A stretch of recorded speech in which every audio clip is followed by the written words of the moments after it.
The first library, a story about the parent who taught without ever calling it a lesson, and what that kind of knowing is worth in a world of instant answers. Before the answer, there was the person, or the parent who never announced a lesson, he had taught everything. Before the internet, before the school, before the book, who was the first voice that taught you how the world works? There is a specific kind of silence I grew up with.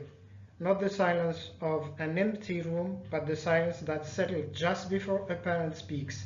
The pause before the lesson that was never announced as a lesson. My parent didn't teach the way teachers teach. There was no whiteboard, no syllabus, no moment where they said, "Sit down, I will now explain something important." The teaching came folded inside ordinary life, inside the walk to the market, the gesture while preparing food, the tone of response to a neighbor's greeting. Every moment, I now understand, was carrying something. I simply didn't know I was being taught. I remember a specific evening. I must have been 8 or 9.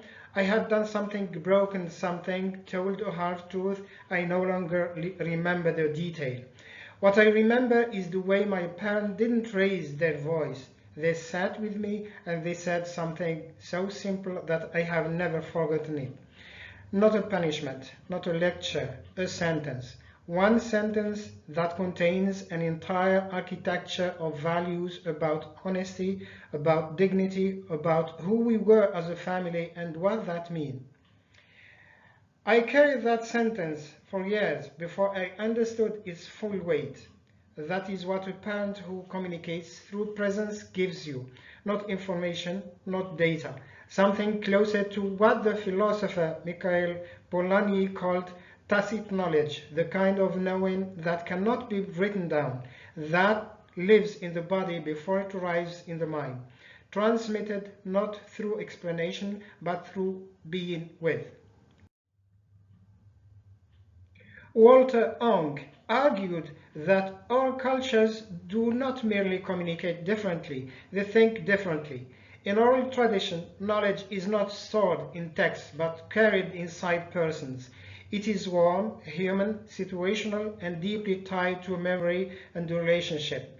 The elder, the parent, the storyteller is not a transmitter of information, they are the living vest of a community's accumulated wisdom.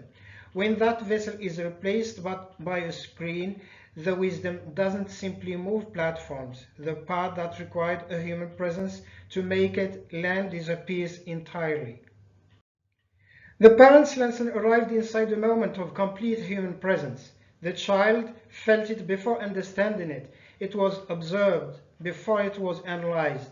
The values were not taught, they were transmitted through the body, the silence, the eyes, the tone.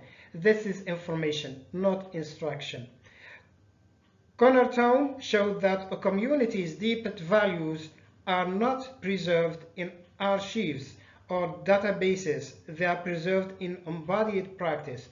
The gestures, the rituals, the repeated acts of presence through which one generation transmits its moral world to the next, when the embodied transmission breaks, when the parent's story is replaced by a video, when the evening together is replaced by parallel scrolling, the values don't automatically transfer.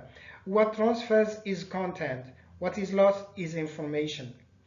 If your parents' most important lesson to you had been a YouTube video instead of a moment, would it have stayed with you the same way? And what does your answer tell you about what you owe the next generation?